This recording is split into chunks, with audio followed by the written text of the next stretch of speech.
এক একজন এক এক সময় স্বাধীনতার সোলে দাবি করছে, কিন্তু ঘটনা পর্যালোচনায় দেখা যায় তাদের অনেক তৎপরতাই স্বাধীনতার বিরুদ্ধে এবং আমাদের দেশের বিরুদ্ধে। এই কথা বলা অযুক্তি হবে না। যদি আপনার তৎপরতায় স্বাধীনতার পক্ষে প্রমাণিত না হয়, তাহলে আপনি স্বাধীনতার পক্ষে শক্তি হতে পারেন না। দেশ স্বাধীন হয়েছে পরাধীনতার শৃঙ্খল থেকে মুক্ত করার জন্য। আপনি গত বছরগুলোর দিকে তাকিয়ে দেখুন, আপনি মন খুলে কথা বলতে পারবেন না। আমাদের বাড়ির সামনে একটা মসজিদ আছে, একটা ঘাটলা আছে। নামাজ শেষে আসার পরে বিভিন্ন এলাকা থেকে লোক আসতে আসতে তারা গল্প করতে করতে অনেক সময় 10টা 11টা হয়ে যায়। এমন সময় পুলিশ গিয়ে বলছে যে এইভাবে এখানে আর তোমরা বুঝতে পারবে না। কোথায়? 10 নং মিঠালা, পশ্চিম মিঠালা আমাদের বাড়ি। ওরা জিজ্ঞাসা করলো কেন? তো কেন কোনো উত্তর নেই। তাহলে মনে করতে হবে স্বাধীন হওয়ার পরেও আমরা কিন্তু প্রকৃতভাবে স্বাধীন ছিলাম না।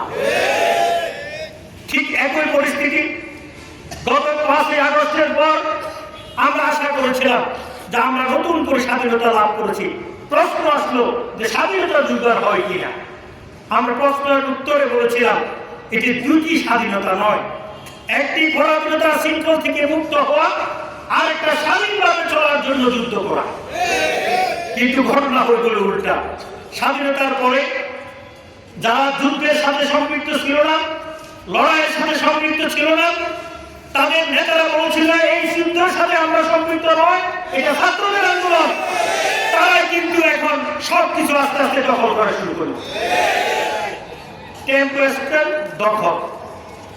আজকে একটা খবর পেয়েছি, ত্রিপুরারা সেখান থেকে আমাদের পাহাড় থেকে ফল মূল ইত্যাদি নিয়ে আসে। পাহাড়ের নিচে এসে তারা এগুলো সমতল অঞ্চলের মানুষের কাছে বিক্রি করার জন্য ছোট ছোট খাঁচায় বসে। সেই খাঁচা থেকে প্রতি খাঁচায় 20 টাকা করে নাকি আমাদের এই স্বাধীনতার ধ্বংসকারীদেরকে সাজা দিতে হয়। এরকম অসংখ্য তথ্য আমার কাছে রয়েছে। সুতরাং 5ই আগস্টের পর যারা দখলদারিত্ব করেছে, জোর করে সাজা নিয়েছে, বালু মহল দখল করেছেন, মৎস্য বজায় দখল করেছেন, বাজারের ইজারা পাওয়ার পরেও জোর করে 40%, 30%, 60% পার্সেন্টেজ দিয়েছেন, তারাই হচ্ছে স্বাধীনতা বিরোধী। এই শক্তিকে আগামী নির্বাচনে পরাজিত করতে হবে। আমি আপনাদের সামনে ওয়াদা করতে চাই, আমি কিছু বলতে পারি আর না পারি, স্বাধীনতার পূর্ণ টেস্ট মিনিস্টারের প্রতিটি মানুষের ঘরে ঘরে পৌঁছে দেব ইনশাআল্লাহ। আমরা হানাহানি চাই না, আমরা আইনের শাসন চাই, আমরা নিজেদের বিরুদ্ধে নিজেদের অবস্থান চাই না। আমরা সব কিছুকে পারিবারিক ঘটনাকে রাজনীতিতে আনতে চাই।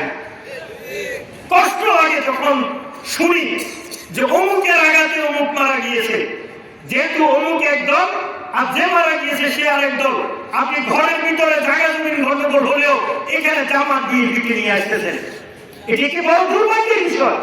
আপনি দেখবেন আর কয়েকদিন পরে যদি জামাতের লোকেরা এরকম করে না, তারপরে কেউ যদি তার বউটা লাগবে, ওরা বলবে যে ও বউটা ওদের পার্টির সদস্য। এটা লজ্জা লাগে আমাদের সব বিষয়।